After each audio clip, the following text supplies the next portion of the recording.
আমরা এই দুনিয়াতে কেন এসেছি? আমরা এই দুনিয়াতে এসেছি আল্লাহ তাআলার উদ্দেশ্য পূরণ করার জন্য। আমার সাথে একটু বলেন তো, আমরা কার উদ্দেশ্য পূরণ করার জন্য এই জমিনে এসেছি? একসাথে বলেন, কার উদ্দেশ্য? নাকি আমেরিকার, নাকি জো বাইডেনের, নাকি ডোনাল্ড ট্রাম্পের, নাকি চীনের, নাকি ইসরায়েলের, নেতানিয়াহুর, আমাদের পাশের রাষ্ট্র? কোন দুনিয়ার কোন মানুষের তন্ত্র মন্ত্র উদ্দেশ্য পূরণ করার জন্য কি আমরা এই দুনিয়াতে এসেছি? আমরা এই দুনিয়াতে এসেছি আল্লাহ তাআলার উদ্দেশ্য পূরণ করার জন্য। আল্লাহ ছাড়া দ্বিতীয় কারো কোনো উদ্দেশ্য পূরণ করা টোটাল হারাম, ঠিক কি না? কারণ আল্লাহর উদ্দেশ্য পূরণ করতে হবে। আপনার জীবনের প্রতিটি ক্ষেত্রে একজনের উদ্দেশ্য পূরণ করা লাগবে, তিনি কে? আরেকটু জোরে বলেন। আমার উদ্দেশ্য হলো ওয়ামা খালাকতুল জিন্না ওয়াল ইনসা ইল্লা লিয়াবুদুন।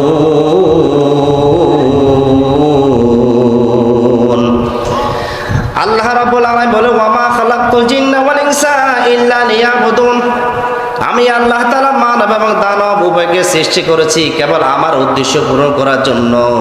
আমার এক নাম্বার উদ্দেশ্য পূরণ হবে ওই সময় যখন তারা তাওহীদের ঘোষণা দিবে। কিসের ঘোষণা? আরো জোরে বলেন। তাওহীদের ইলম শিক্ষা করা ফরজে আইন। এটা কি? ফরজে আইন। আপনি যেমন অঙ্ক শিখেছেন, ইংলিশ শিখেছেন, বাংলা শিখেছেন এবং অন্য অন্য রাষ্ট্রে জীবনযাপন করার জন্য সেই পরিমাণ ইলম শিখেছেন, এটা কিন্তু ফরজ না, নফলও না। কিন্তু আপনার জীবনকে টিকে রাখার জন্য, শয়তানের পথ থেকে দূরে থাকার জন্য, হেদায়েতের পথে অবিচল থাকার জন্য তাওহীদের ইলম শিখা লাগবে। কি শিখা লাগবে বলেন?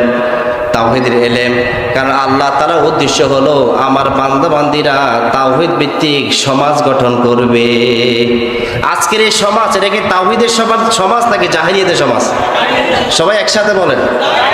জাহেলিয়াতের সমাজ কেন বুঝলাম? কারণ এই সমাজ নামাজি আছে, ঠিক আছে, এই সমাজ রোজার আছে, ঠিক আছে, কিন্তু এই সমাজ দিন প্রতিষ্ঠা করার জন্য, খেলাফত প্রতিষ্ঠা করার জন্য, আল্লাহর জমিনে আল্লাহর দিন বাস্তবায়ন করার জন্য রেডি না, ঠিক কিনা? এই সমাজ নিজেকে মুসলিম দাবি করে কিন্তু পশ্চিমাদের গোলামি করে, ঠিক কিনা? এই সমাজ নিজেকে মুসলিম দাবি করে কিন্তু গোলামি করে কাদের? পশ্চিমাদের। বিভিন্ন সিস্টেমে, কখনো আধুনিকতার নাম নিয়ে, কখনো সিস্টেমের ভিতর থেকে সিস্টেমের দোহাই দিয়ে, কখনো আপনার উদারতার নাম দিয়ে বিভিন্ন সিস্টেমে আছে না নাই? আল্লাহ রাব্বুল আলামিন বললেন তুমি কোনো পশ্চিমাদের এজেন্ট বাস্তবায়ন করতে পারবা না। আমি আল্লাহ তাআলা তোমাকে আদর যত্ন করে সৃষ্টি করেছি। আমি আল্লাহ তাআলা তোমাকে হাত দিয়েছি, পা দিয়েছি, অঙ্গ প্রত্যঙ্গ দিয়েছি, চোখ দিয়েছি। আল্লাহ তাআলা বললেন লাকাদ খালাকনাল ইনসানা ফি আহসানি তাকওয়িম। আল্লাহ বলেন আমি মানুষকে সুন্দর আকৃতি, সুন্দর অবয়ব, সুন্দর কাঠামো দিয়ে তৈরি করেছি। অর্থাৎ এত সুন্দর করে যে আমি আমার বান্দাবাদীকে বানাইলাম, আমার উদ্দেশ্য ছাড়া অন্য কারো উদ্দেশ্য যদি সে পূরণ করে তাহলে সে মানুষের কাতারও থাকতে পারবে না, ঠিক কিনা? আপনি চাকরি করেন, আপনার একটা উদ্দেশ্য আছে না নাই? কি বলেন, আছে না নাই? চাকরি করে কি করবে? সেখান থেকে কিছু উপার্জন হবে, এরপরে এই উপার্জন দিয়ে আপনার পরিবার চলবে, এটাই তো উদ্দেশ্য। আপনি বিদেশে যাবেন, আপনার সেখানে যাওয়ার কোনো উদ্দেশ্য আছে না নাই? যদি বলেন যে আমার উদ্দেশ্য নাই, আপনার উদ্দেশ্য ঠিক নেই, তাহলে তো আপনাকে পাগল কাতায় রাখতে হবে। আল্লাহ রাব্বুল আলামিন পরিষ্কার করে বলেছেন আমার বান্দা বান্দি কেবল আমার উদ্দেশ্য পূরণ করবে। ব্যক্তি জীবনে তাওহীদ থাকবে, পারিবারিক জীবনে তাওহীদ থাকবে, সামাজিক জীবনে তাওহীদ প্রতিষ্ঠা লাগবে। কারণ এই তাওহীদ যতক্ষণ পর্যন্ত বাস্তবায়ন করবে না, তাওহীদের সমাজ যতক্ষণ পর্যন্ত বিদ্যমান থাকবে না, ততক্ষণ পর্যন্ত ওই বান্দা এবং বান্দি প্রকৃতপক্ষে আল্লাহর গোলাম হবে না, সে শয়তানের গোলাম হবে। কার গোলাম? শয়তানের গোলাম। সাহাবায়ে কেরাম রাদিয়াল্লাহু তাআলা আজমাইন পরস্পর দেখা হলে বলতো আসো আমরা কিছু তাওহীদ নিয়ে আলোচনা করি। কি নিয়ে?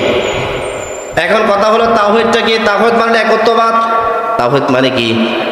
একত্ববাদ। কোরআনে কারিমের ভিতরে প্রায় 15 পারা প্লাস তাওহীদের আলোচনা। আল্লাহ তাআলা এত লম্বা আলোচনা তাওহীদ সম্পর্কে কেন করলেন?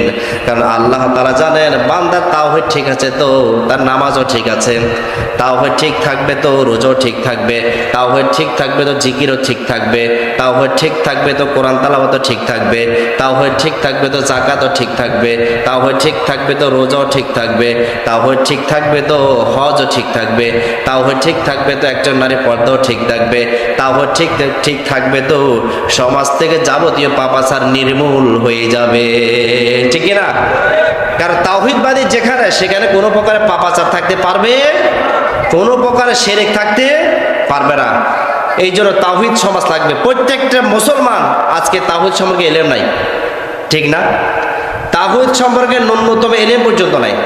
একজন মানুষ ক্লাস 5 থেকে শুরু করে মাস্টার্স পর্যন্ত পড়াশোনা করেছে, তাকে যদি সূরা ফাতিহা জিজ্ঞেস করে শুদ্ধ করে বলতে পারে না, ঠিক না? আমাদের অবস্থা আজকে এত নিম্নমানে পৌঁছে গিয়েছে, আমরা এত নিচু জায়গায় পৌঁছে গিয়েছি যে মাস্টার্স পর্যন্ত পড়ালেখা করলাম, সমাজের লোকেরা জানে যে লোকটা খুব শিক্ষিত, কিন্তু সে সূরা ফাতিহা শুদ্ধ নয়।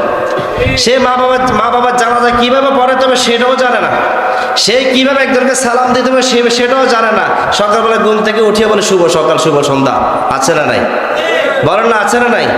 মাস্টার্স পর্যন্ত পড়াশোনা করে আপনি শুভ সকাল শুভ সন্ধ্যা দিয়ে উদ্বোধন করলেন, অথচ আপনাকে আপনার দিন কি শিক্ষা দিল, আপনাকে আপনার রব কি শিক্ষা দিল, আপনাকে আপনার নবী কি শিক্ষা দিল, সেটা আপনি জানলেন না। তাহলে এই শিক্ষা আসলে কি সুশিক্ষা না কুশিক্ষা?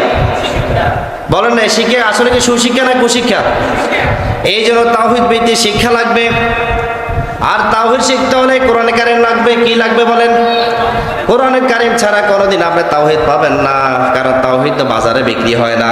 যেমন বাজারের ভিতরে মাছ বিক্রি হয়, তরকারি বিক্রি হয়, শাক সবজি বিক্রি হয়, ঠিক তেমনিভাবে কিন্তু তাওহীদ বিক্রি হয় না। কারণ এই তাওহীদ সময় দিয়ে বুঝে নিতে হয়, এই তাওহীদ টিচার নিয়োগ করে শিখে নিতে হয়। কারণ এই তাওহীদ ছাড়া একটা সমাজ, একটা ব্যক্তি বা একটা পরিবার, একটা রাষ্ট্র কোনোদিন পরিপূর্ণভাবে শান্তিময় সুখীময় রাষ্ট্র হতে পারে না। যতদিন না এই দেশের মানুষ তাওহীদের চর্চা না করবে, ততদিন এই দেশের মানুষ কখনো নাজাত পাবে না, কখনো নাজাত পাবে না। তাওহীদ ঠিক আছে মানে আপনার রবের সাথে আপনার সম্পর্ক সবচেয়ে বেশি। সুবহানাল্লাহ বলবেন না?